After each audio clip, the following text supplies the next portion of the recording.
The broadcast is now starting. All attendees are in listen-only mode.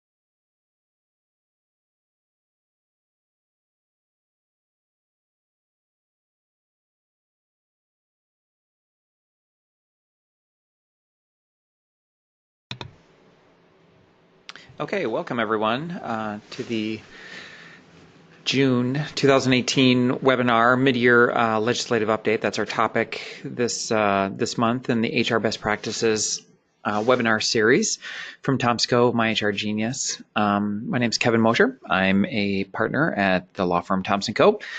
Up in the Minnesota office. And I'm a certified specialist in labor and employment law from the MSBA. For those of you who are new to the webinar series, welcome. Glad to have you, and I hope you enjoy your first webinar. On the right side, there should be some controls that you'll see. You're welcome to, this is not open, so we can't take, verbal questions or anything like that, but we are, able to take some questions. So if you write them down. So if you go on the right side and you have some questions along the way that I don't address, feel free to write those down, and then I, as time permits, I will try to get to them. And if you are in need of CLEs or HRCI or SHRM credits, hopefully when you registered, you hit the box. If you didn't do that, please let us know, and we'll make sure to get the certification out to you after we verify attendance and all that. But for those of you that did select it, you shouldn't have any problems if you attend here, and we'll send out the certifications after we review everything. So again, this is our monthly webinar series, and every year, we've been doing this for a number of years now, and every year we do a mid-year legislative update. And it used to be, years ago, there used to be a lot more to talk about, but with the federal government not really working all that much at the executive and legislative level, the judicial seems okay, but the two of our three branches don't seem to be operating all that effectively. So there's not a lot of new legislation from Congress, as you might have guessed, coming out. However, which has been the case for a few years now, there's a lot of executive stuff going on. So executive orders and then just topics, but there's still a lot of debate. And a lot of the debates that are occurring today at the federal level are the legislation that will occur down the line, whether it's in 6 months or a year or 5 years or 10 years. So it's really important for us to understand where the debates are, where the bills are coming in, what they're looking like, because it just takes a lot of time sometimes to get votes, and politics changes as well. So but there is a bunch of stuff at the state level that we're going to talk about as well. So we'll definitely get our hours worth here. But yeah, as far as like acts of Congress, no, not so much. We don't have a whole lot in the way of Congress doing things these days. So although they're talking about immigration, so that's one of the topics we'll focus on. So okay, so today these are the core topics that we're going to focus on. We're going to focus on wage and hour issues. We're going to focus on a couple National Labor Relations Board memos, slew of them that just came out in the last few days from the General Counsel at the NLRB that are informative. We are going to talk about immigration. There's a lot to talk about with immigration. There's along those lines, we'll talk about ICE and uptick in ICE enforcement. And again, this is all at the executive level. So this stuff is actually happening. And so employers, if you haven't prepared for ICE raids yet, you don't have if you don't have an immigration policy, if you don't have a rapid response to an ICE raid, please get one. Especially if you're in light manufacturing, hospitality, agriculture. If you're in one of those industries, for certain you are much more highly targeted for an ICE raid than you have been in the past. So these things are cyclical. They come and go. ICE raids come and they go. And a couple of years from now, we'll probably not be having to worry so much about ICE raids. But right now, ICE coming in is a big deal, and has a lot of potential liability for many companies out there. We'll talk briefly about non-competes. There's been some movement in the area of non-competes.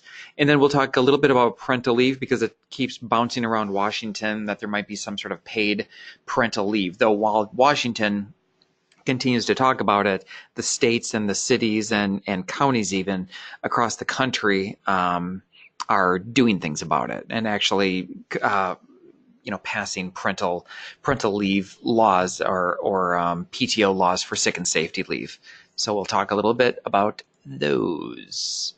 Okay, so starting out with waged hour. Well, since I'm up here in Minnesota, and there's been a bunch of movement in Minnesota, and Minnesota is often the catalyst.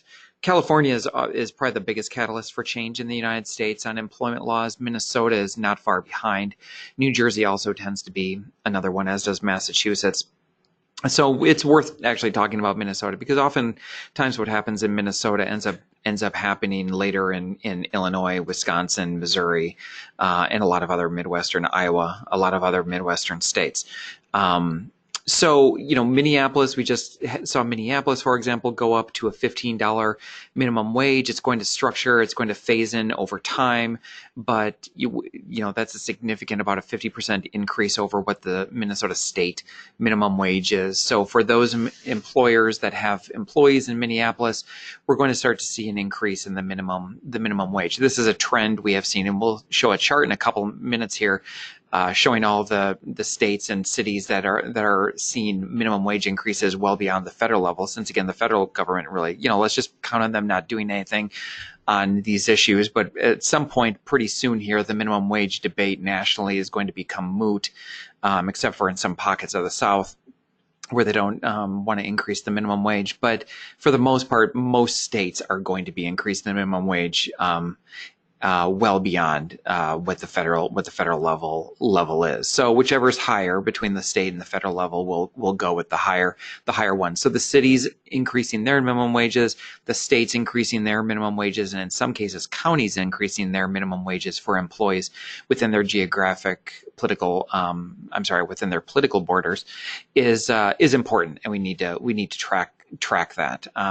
So Minneapolis is going to phase in over time. St. Paul is not, however, expected to go into effect. Expect change on that by the end of 2018. If we're doing this sort of, every January we do a prognostication for for this year is 2018, but a prognostication for the upcoming year.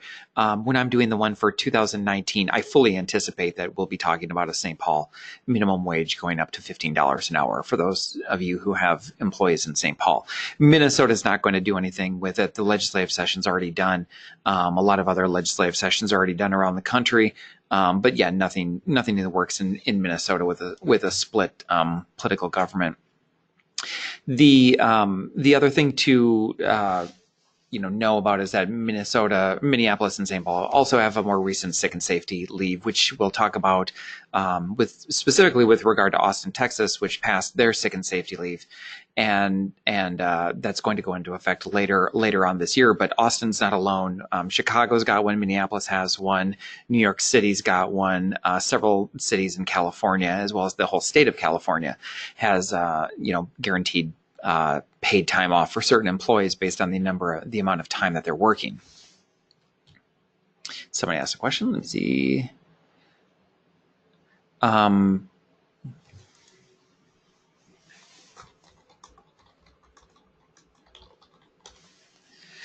Okay.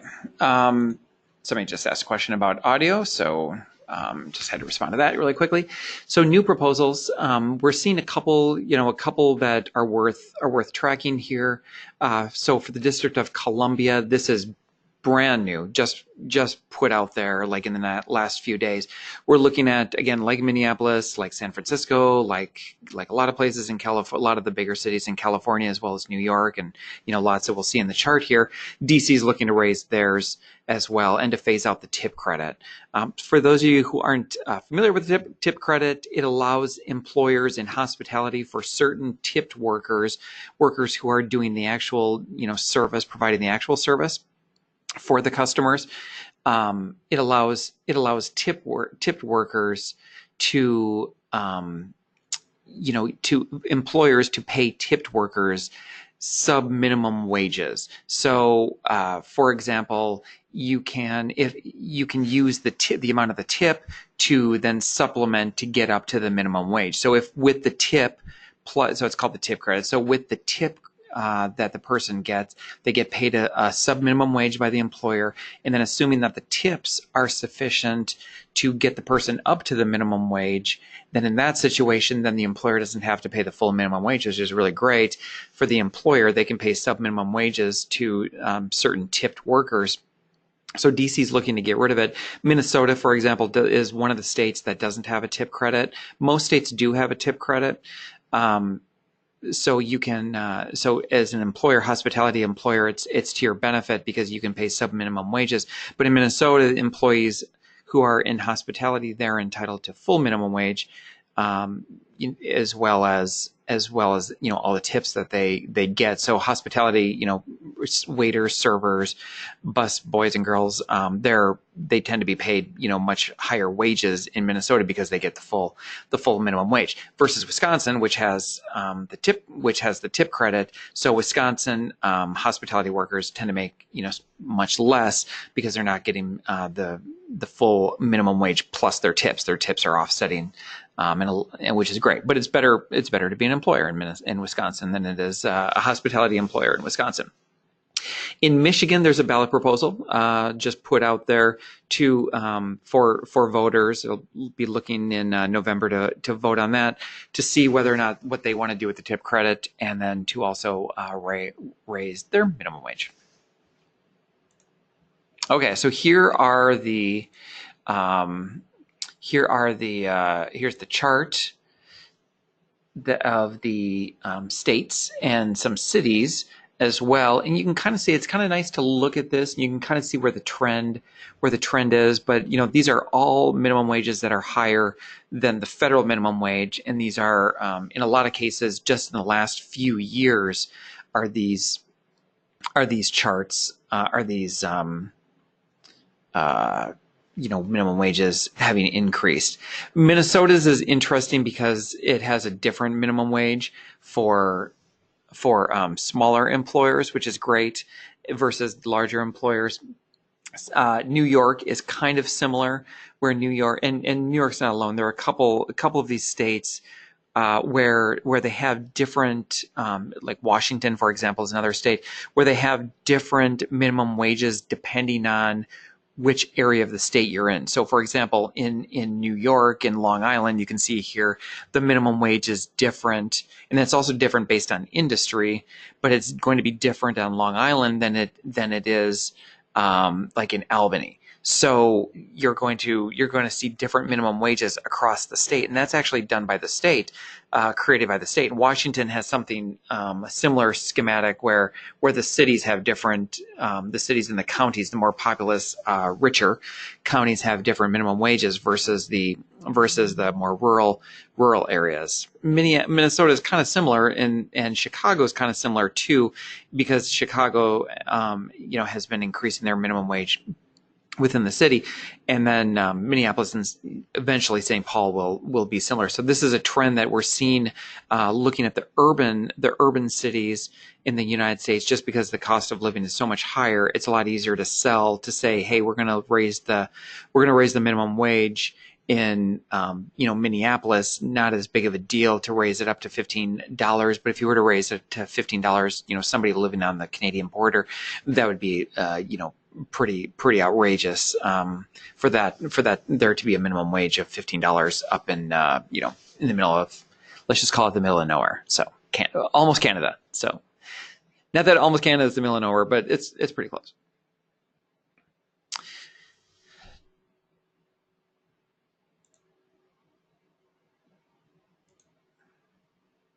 Okay, so new minimum wage. So here's a bunch of ones, and I had already mentioned Austin. Austin has passed a new paid time off for sick leave, and it is going to go into effect later this year. It's going to be structured very similarly. It seems to be structured, assuming it goes into effect. It's structured very similarly to what we see in Chicago, Massachusetts, New York, excuse me, California. 1 hour of paid time off for every 30 hours of work. So if you've got employees in Austin, I'm sure you're all over this, but this is, the new changes to the Austin. Austin's joining the group for paid time off. The rest of the country. So this is a trend. We've seen this trend for several years, the last 5 or so years.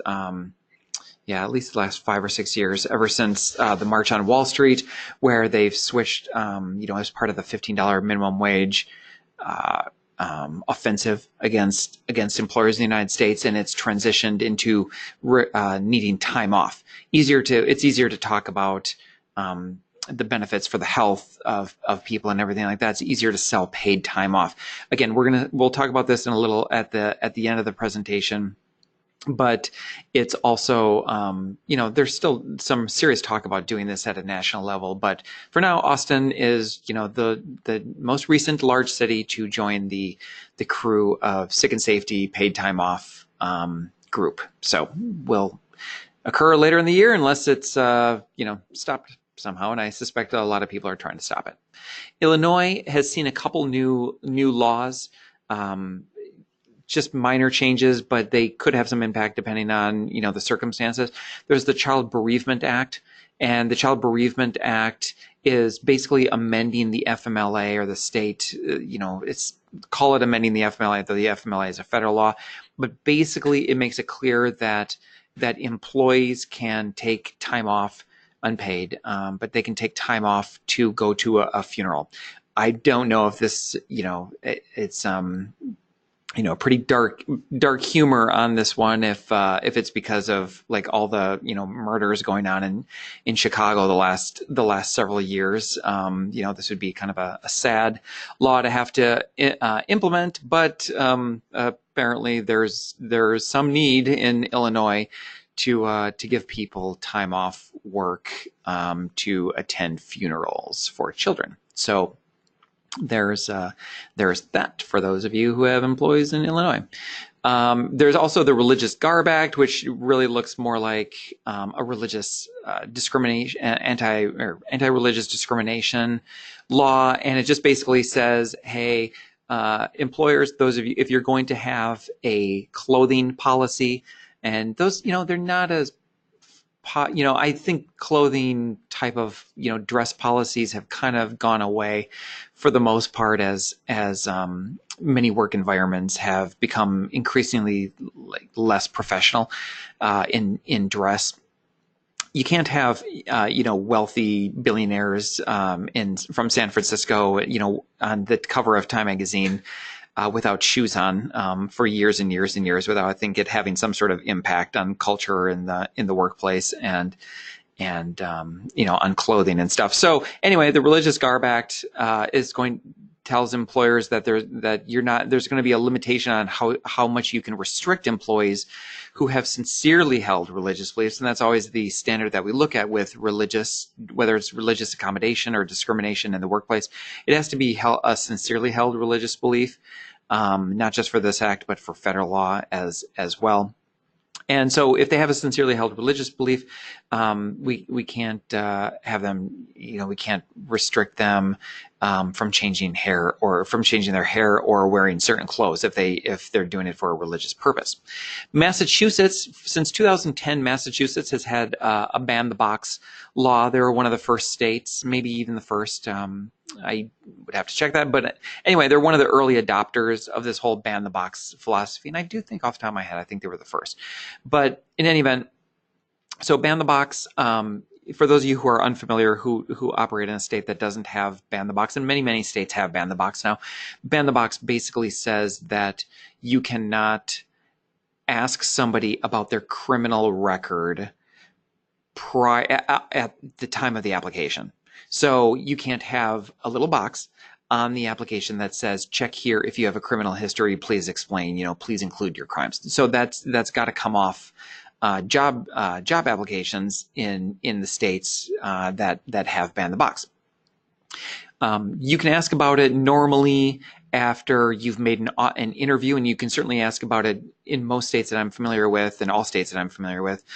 You can ask about criminal history, conviction history during the interview, but so there's that. But so we can still take it into consideration, but we just can't nix people based on whether or not they fill out the box itself and just say like we have a criminal history. So we don't the government, many state governments, they don't want employers just automatically weeding people out based on their criminal conviction history, because there's a correlation between race and criminal conviction history, and so it'd be an indirect way of committing race discrimination, as the argument goes. So Massachusetts just passed an amendment to their ban the box that limits the questions that can be asked by employers about misdemeanors, and it also limits the time, how far they can go back, to 3 years. So there's going to be fewer questions that are going to be asked. We're looking. Massachusetts wants employers. There's a lot of force here from the state on this, but they're kind of pretty intrusive, but I guess they feel like there's a good public policy here. But Massachusetts really wants fewer and fewer questions on misdemeanors. They want employers to focus on the core, on what the qualifications are for the job. They seem to not think that misdemeanors are relevant to the qualifications for the job, and they want people to focus on more like felonious crimes, felonies. Massachusetts also just passed a new Equal Pay Act, and we're seeing this starting up. For those of you who are not familiar with this is definitely a trend, but rules, laws, ordinances prohibiting employers from asking prospective employees about their wage history. What the way the argument goes on this is that by asking an applicant, they're in an interview, it's on your job application, list how many job applications have you seen? Maybe you even have one, you probably do, where it says, list your previous employers and your salary history, right? Massachusetts, no more. You can't ask that. We're starting to see that sort of restriction in other states. Again, Massachusetts, California, Minnesota, New Jersey, they tend to be the 3 states that really push the envelope on these sorts of laws.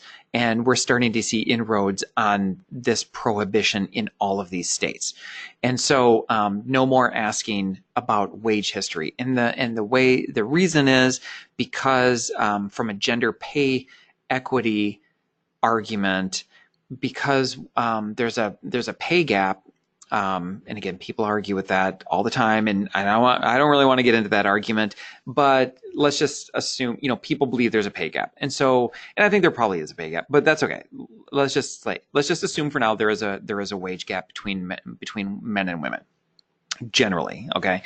Then in that situation, if you ask a female applicant what her salary history is, because of the assumption that there's a wage gap, that's not fair to her, because because what do most employers do? Most employers are going to offer as little as possible to get the person to come to work. And so if you know that the person's making $25,000 a year at their current job, and typically you would offer $40,000 for the job, well, you might feel like you don't really need to offer her so much. And really, the assumption is that she's making 25, but there's probably a gap there, and she probably should be making 30. That's how the argument goes. And so it's just not fair to continue the inequity of the wage by asking for the past salary history from the person.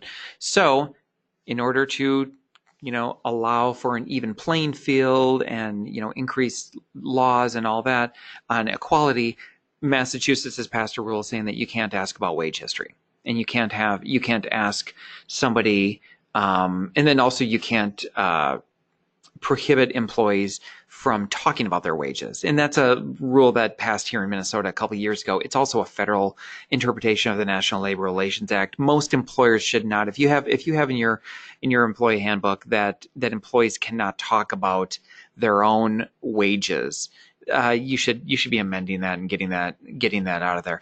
You could prohibit employees in most every situation that I'm familiar with. You can prohibit employees from talking about other people's wages, but for the most part, you really can't stop them from talking about their own wages with other people. And so, but Massachusetts, like Minnesota recently, Massachusetts just passed a rule making it very clear that you can't prohibit employees from talking about their own wages. California has also banned the box, and also, like Massachusetts, just is prohibiting employers from asking about wage history. Again, entirely along the lines of gender pay equality and where we are in that issue in the United States. So again, California is trying to do the same. We're trying to start everybody at even playing field, not continue the past unequal discrimination on wages that a female employee presumably has experienced. So we're not going to prejudice her coming into a new job by asking what the wage history was, since it was artificially suppressed. So California is doing the same. Also, California, interesting, I haven't seen this in any other state. California has a law now that says that employers need to provide pay scale, so upon request. So if an applicant is applying for a job, or they're at the interview, this is probably going to happen most of the time at the interview, and the applicant asks you what the range is for the job, and you say the range is $35,000 to $40,000 for whatever this job is, you're going to have to give that information. You can no longer, in pretty much every other jurisdiction that I'm familiar with, you don't have to answer that. You just say, well, that's confidential. We're not going to talk about that. Normally, you're going to, most sophisticated, larger employers are going to have some sort of scale, and it's going to be known to the applicant. But California is making it really clear. If you're asked, you've got to provide the information to an applicant on what the scale actually is. California, for a long time, has had mandatory harassment training. This is something that I also wanted to bring up, because I think it's going to start becoming the law in many states where there's mandatory employer harassment training. California is unique in this, has been unique for a long time. I think it's going to continue. It's going to spread out, though, beyond California. The Me Too thing, it's, died down. It's still legitimately out there. People are still thinking about it. People are still talking about workplace harassment. There's been a lot of training. A lot of you have probably done training, and if you haven't, you should be doing training at least every other year for managers. California mandates it. So what's interesting about California, because it's always been sexual harassment training for California for managers, and so what California's expanded it on is to do gender identity, gender expression, sexual orientation training. So there's that. So they want now the training that's mandatory for employers. They want the training to include gender identity, gender expression, and sexual orientation. So California employers need to now do that. And again, if you're not doing at least sexual harassment training wherever you are in the country, I think you're opening yourself up to liability for Me Too claims. It's a good defense. And I want to say it's not a legal defense to say that you had training, but if you don't have training, it's the type of thing that comes out in court and can really sour a jury on you. It can imply that you don't take the issue of sexual harassment in the workplace seriously. So, if you're an HR professional on this call, you've got my full support to talk the decision makers into doing sexual harassment training for managers, because it needs to be done every 2 years at an absolute minimum. California is also another nuance with California is that they've lowered the threshold for unpaid bonding leave. So bonding leave, a lot of times when we talk about FMLA, we don't talk about it in terms of bonding leave. We talk about it in terms of like parental leave, and it really is bonding. So the way that the regulations talk about it and everything is bonding. So if you have the child, if you're a female and you have the child, you're it's bonding leave that you're asking for. The 12 weeks is actually bonding leave versus a serious medical condition leave. Now, if you had a complication, it might be both, for sure. But that's why the fathers are or if it's the same sex couple, the other partner or spouse would be bonding. So it'd be bonding for them, and so that's why fathers or other spouses are able to take the 12 weeks off as well. So California lowered it. So FMLA starts at 50 employees, 50 or more employees within a 75-mile radius. So California lowered the threshold to 20, which is actually the threshold that Minnesota's at, for example, and other states are at too. So anyway, California has joined the crew with lowering the parental leave essentially for employees down to 20. So smaller employees are now going to do this. Well, when I was bashing Congress earlier for not doing anything, I did forget that they kind of did one thing. And maybe two, but they did do actually one thing. So I was being a little bit facetious, but really not that much, not really that facetious, because they really are pretty inept. So the Consolidated Appropriations Act. So part of the big budget, and this is pretty much the only thing that gets done is when it's fiscally related, seemingly with Congress. So the Consolidated Appropriations Act went into effect, and so with that, so what happened was last fall, the Department of Labor, and those of you who are on the hotline program, who get the tips, we wrote a couple tips about this whole change in the hospitality rule. And what had happened was the Trump administration had passed a brand new regulation. They had, done a regulation. They issued a new regulation that went out, and it basically said, I'm going to paraphrase it, but it basically said, for those of you in the hospitality industry who are, or where there's tips involved, you can now allow anybody to be in the tip pool, which doesn't sound like a big deal, but that basically means that supervisors, managers, cooks, other staff at restaurants, let's just say restaurants, but it's beyond restaurants, at restaurants that aren't actually involved in the direct service of the food, hosts, hostesses, those people can also partake in the tipping pool. And that's a total watering down of the tipping pool, because right now, and it's solidified with this Consolidated Appropriations Act, but historically, that's only been like tips have only been for the servers themselves. Now there's a way to get around it. You could have like the cook come and deliver the food. You could have some other people like pick up the food. So like several people are involved in the service actually, so then they can all kind of like share in the tips. But for the most part, it really watered down the restrictions on tip pools and tip arrangements so that it spread it out to more people. And that's how it was kind of sold. Like that's how the Department of Labor sold it. Like, oh, we're going to give more money to the cooks and everything. But the worst case scenario was that they were also giving more money to the supervisors and managers who might be in control of these tip pools. So if I'm a supervisor and I say, hey, this sure is a really big tip pool today. You know what? I helped out. I'm going to take 15 or 20% of it.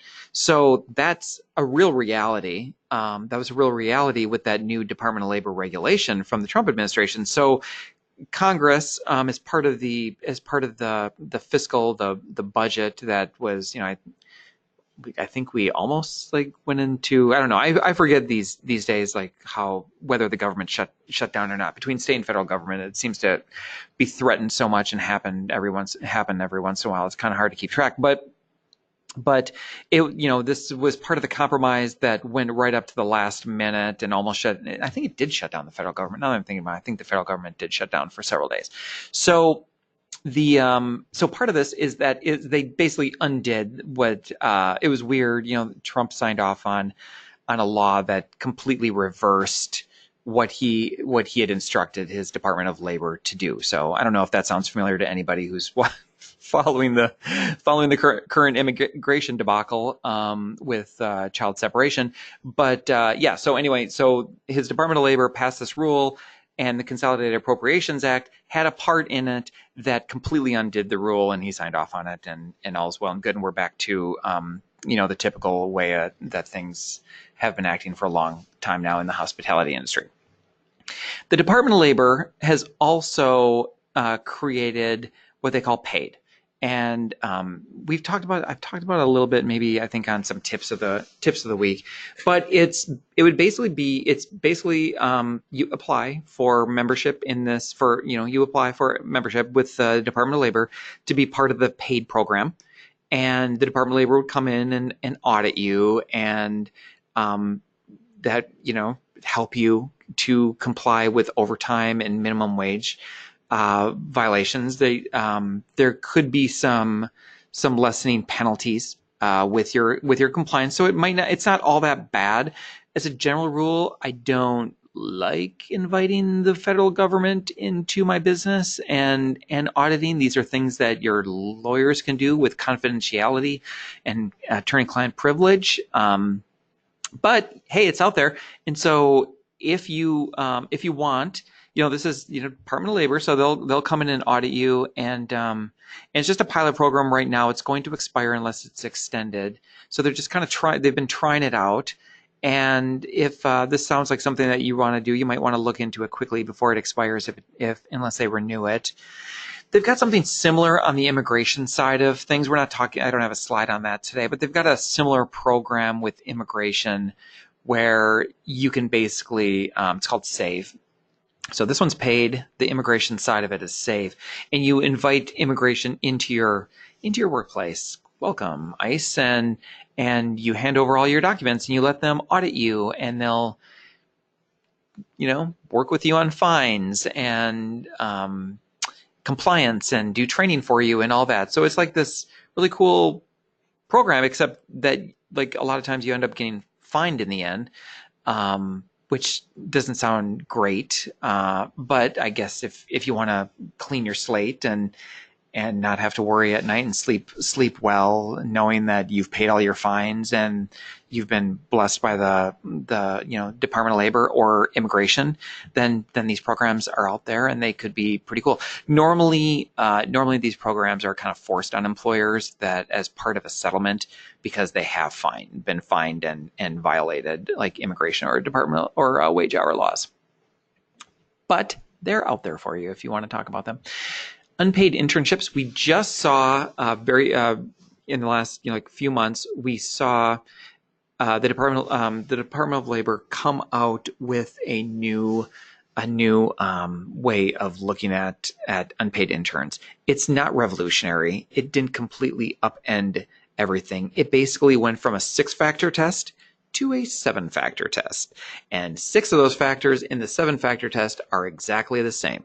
So, general rule, if you're a private employer and you have what you are calling unpaid interns, you're not paying them.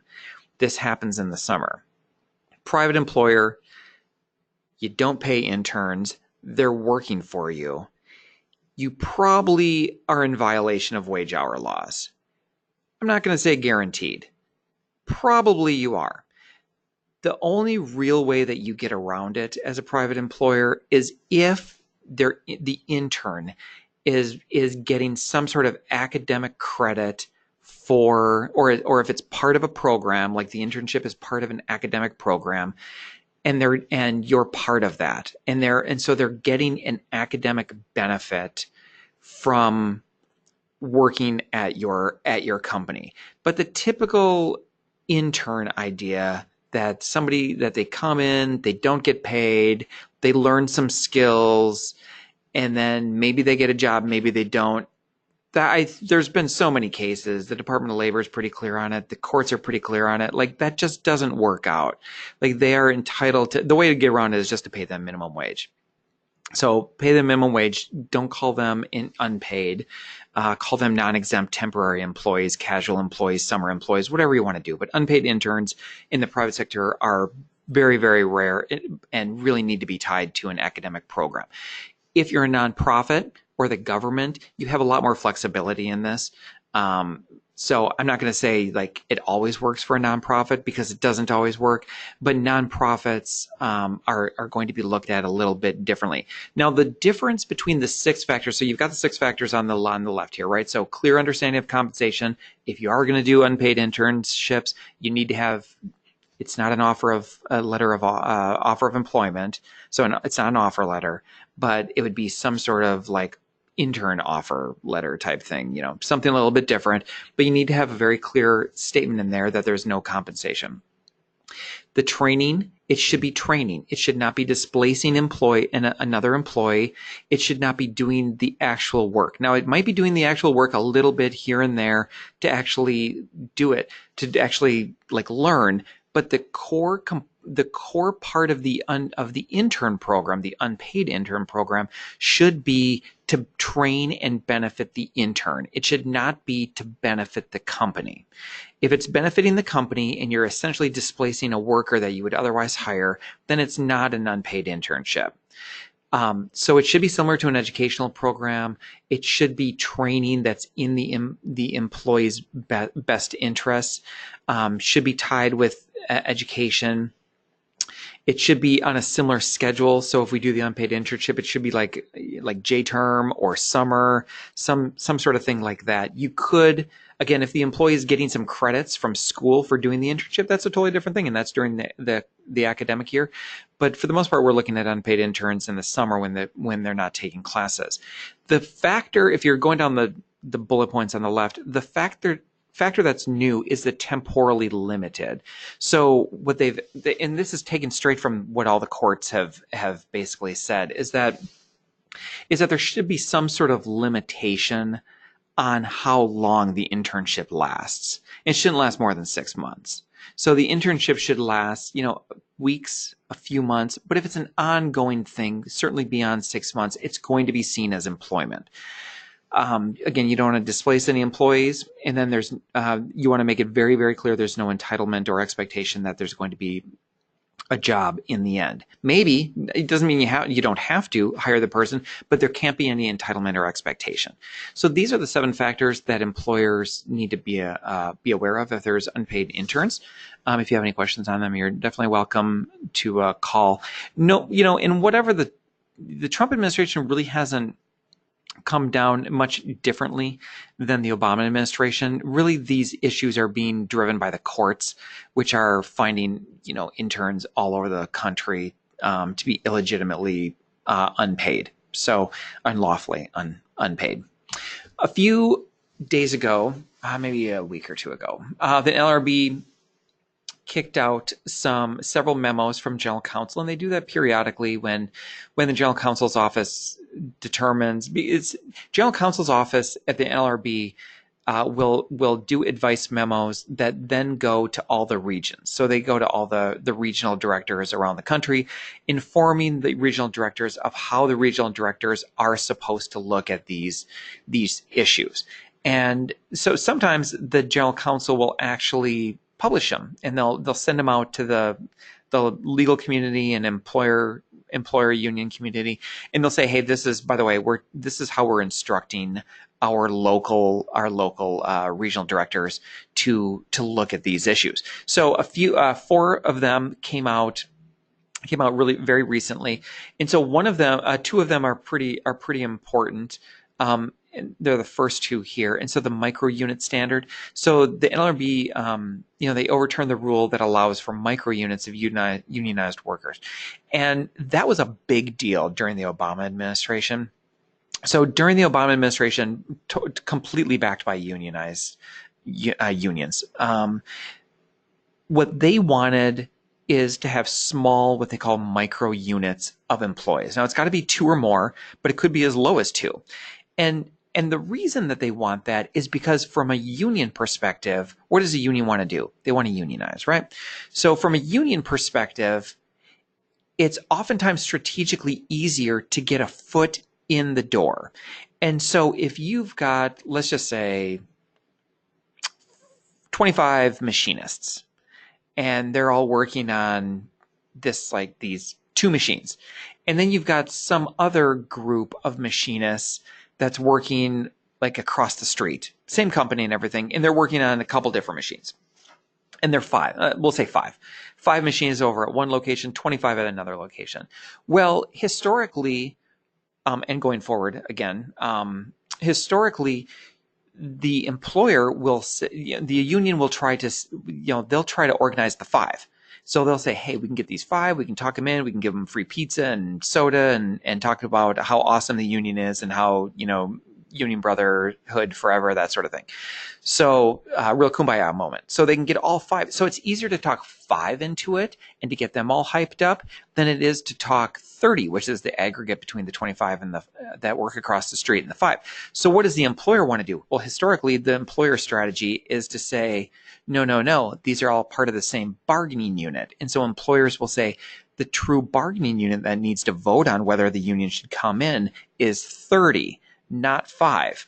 And so the Obama administration has looked at this issue, and the unions were saying, no, we want to get 5 because the union, it's easier to organize 5, and then if they can get those 5, then they can negotiate for better terms and conditions for those 5. And then what are the other 25 employees across the street going to do?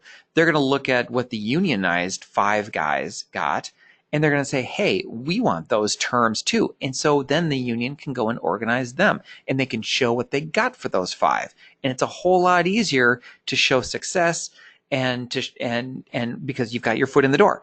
And so then it's like, well, we've got this is what we delivered for these 5. You should really have come in and join with us. And then they'll go and try to organize the 25. That's like perfect scenario for the union. So for the employer, what they want to do is say, no, not 5, it's 30, because it takes a whole lot more for the union to organize 30 people that they might not even know those 25. So it's a lot harder for the union to organize 30. And so the Obama administration had said, we're going to allow for micro units. So we're going to allow you to organize these 5 workers. So the NLRB under the Trump administration has overturned that, saying, no, we're back to employers can now more easily get larger bargaining units. And again, there's a whole lot of factors that need to go into understanding whether it's legitimate or not. But as a general rule, the Trump administration is not allowing for these micro units of organized labor to pop up throughout the United States, which is good. So overturned the DuPont ruling. This is one that's kind of fluctuated over the years, but basically it makes it really clear that if an employer, again, union only, we're talking about unionized employer, if an employer has put into practice a practice or a policy that should have been bargained over with as a mandatory condition of bargaining, and it should have been bargained with the union.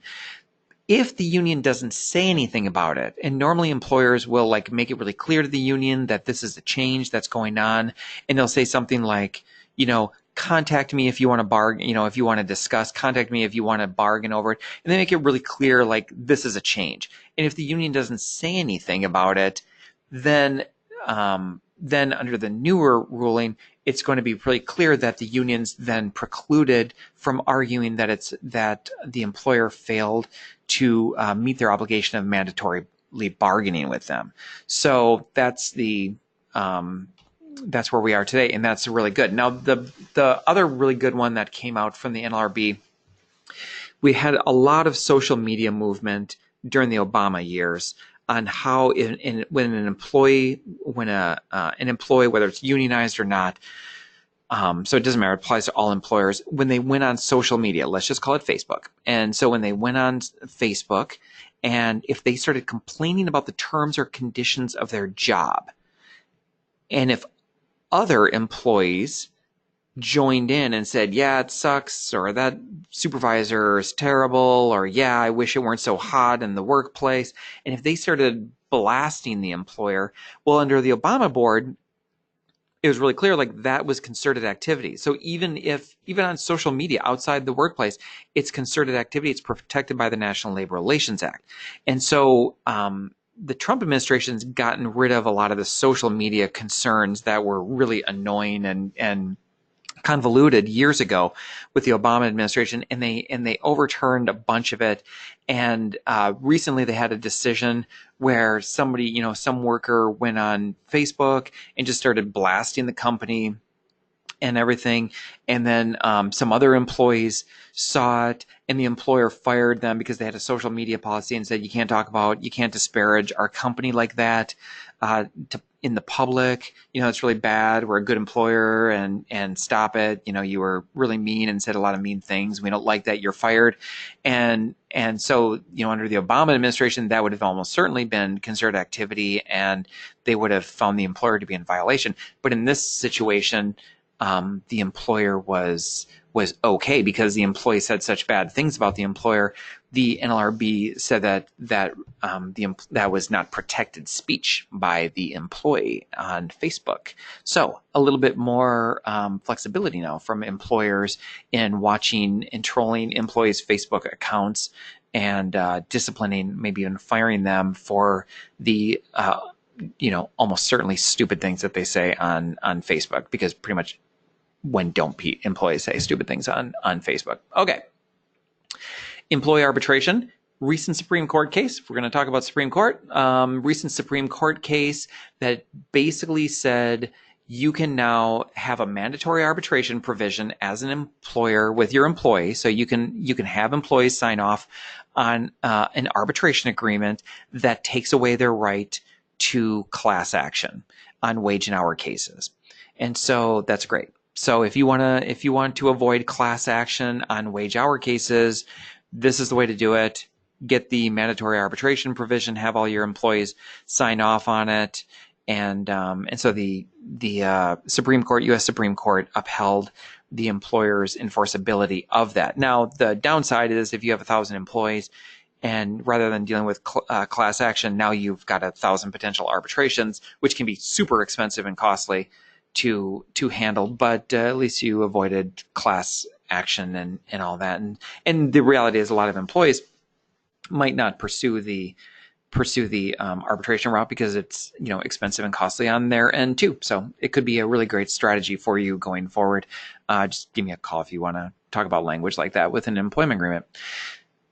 ICE, we're going to talk about some immigration. So this administration is swinging the pendulum back to ICE enforcement. So we are looking at an increase in arrests. Here's a graphic showing it. We're looking at an increase in arrests of illegal workers and as well as illegal people entering and being in the United States.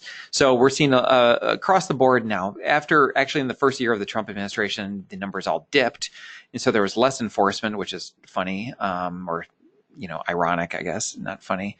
But then we're seeing that increase now as the administration is getting its feet under it on this issue. So we're seeing a lot of that, and we're seeing just a general, different approach being taken by the Department of Homeland Security, which runs ICE, not just with regard to tiny children being taken away from their parents, but also with regard to raids on employers. Just yesterday was the largest raid in several years on an employer in Ohio, and they carted off. They didn't cart off, but they arrested 146 employees at that facility. I suspect that facility that plant is going to have a difficult time handling the loss of 146 employees. So if you're worried about that for you, there's definitely a protocol for doing that includes I-9 audits that we can happy to help you with, as well as put into place an ICE response protocol and an examination of your workplace to make sure that you're not knowingly employing illegal workers. Because I think the pendulum is definitely swinging back to a lot of media focused and the government focused on workplace enforcement of immigration laws. The RAISE Act, which is going nowhere in Congress, but will be interesting because it might be indicative of future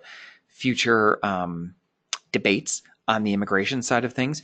If you've heard about it in the news, the RAISE Act is what was being talked about in the media, where they were saying prohibiting people who are coming in on green cards from also bringing in their parents and other family members. So if I come in on a green card and I'm from, let's just say, China, and then as a green card and I get U.S. citizenship, then I can also bring in and sponsor my parents, if they're living in China too. So that's the RAISE Act gets rid of that. So it only brings in people based on like who they are, like their kids, their minor children, and then themselves can come in. And then it also sets up a whole point-based system for employer-based visas. For those of you who do visas, who sponsor visas, it would be an entirely different system where you'd get, like if you won the Nobel Peace Prize or some Nobel Prize, you'd get like 25 points. If you have a higher paying job than prevailing wages, you would get like up to 13 points. So it's going to be this crazy weighing factored in. Now this act is not going anywhere. I don't know how much bipartisan, if any bipartisan support it has, but it is really interesting. It's a different way of looking at it. And I find it interesting, I guess, especially with the point valuation. For those of you who employ people from Ecuador, Haiti, Honduras, El Salvador, Nicaragua, TPS, temporary protected status, seems to be going away for many of those countries unless something drastically changes. The last day that these people will likely be working for you is here on the screen sometime in 2019 or 2020. So heads up, you might want to, if you're doing an I-9 audit, you might want to take a look at the employment authorization cards to see if people are on TPS status, and if they are, you might want to start preparing for the fact that they probably won't be able to work for you, indefinitely. NAFTA, lots of stuff on NAFTA. Primarily what I'm concerned about with NAFTA for the purposes of this webinar is the TN visa. And the TN visas are part of the NAFTA treaty where if you work in a specific, it's in the NAFTA treaty, it says like what job category you work in.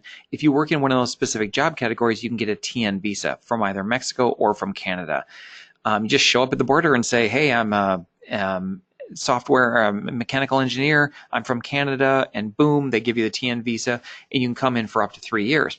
You can never get a green card off of it, so these TNs just keep getting renewed indefinitely. Well, if NAFTA goes away, you're not going to be able to renew these TN visas indefinitely unless something really weird happens. And so you might have, there are hundreds of thousands of people in the United States working on TN visas, mostly from Canada, but some from Mexico as well.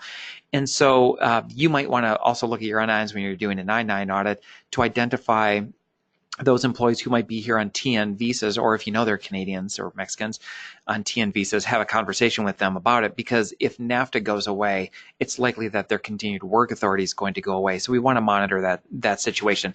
It's really kind of up in the air right now. I really don't know, what's going on with NAFTA and what's going on with these TN visas, but worst case scenario, which looks like it actually might happen, is that the TN visas go away, and that means that those Canadian workers have to go back, or they have to matriculate to H-1B. So you probably want to look at H-1B for them when we can apply for H-1Bs again next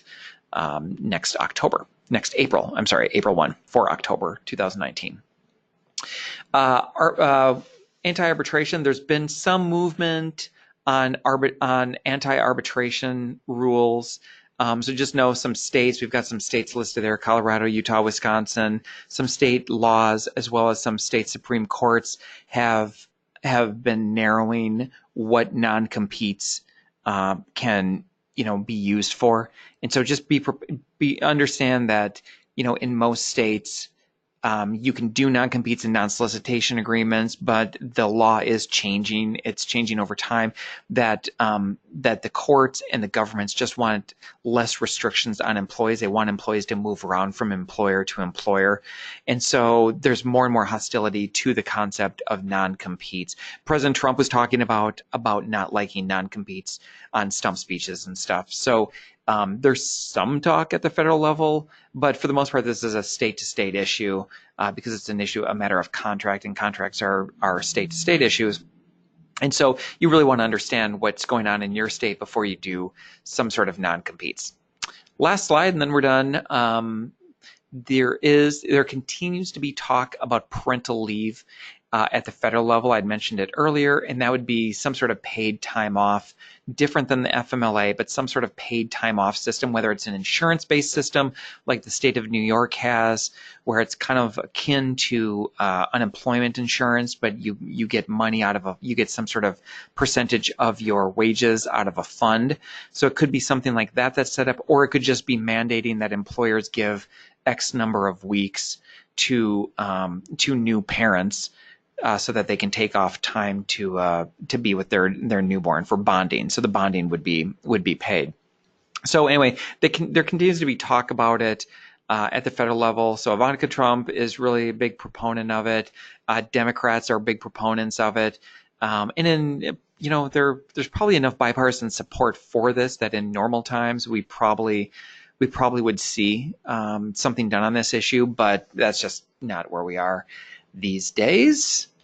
So, okay, time's up, and I will be happy to take any questions that you have. Feel free to send me an email or give me a call. I think my contact information's on here. If you need certifications, those would be mailed to you. And I really appreciate everybody's time and attention on this. I wish you all a good month, and next month we'll have another great topic, and feel free to contact me with any questions. Take care. Bye-bye.